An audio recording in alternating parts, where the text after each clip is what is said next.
अस्सलाम वालेकुम रहमतुल्लाह बरकातहू। आप देख सकते हो कि शाह जिमने पुल ते अज 4 तारीख बरोज़ जुमेरात नूं क्रेन नाल काम शुरू है।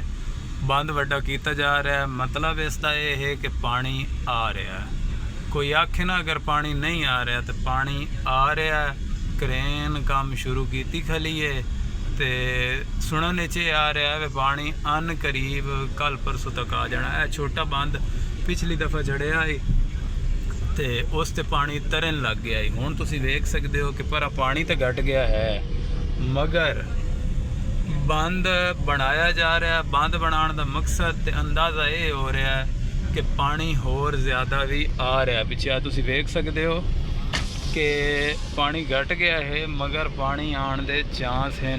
मुंजी वेख लो, अल्लाह अकबर, तबाह हुई पई है।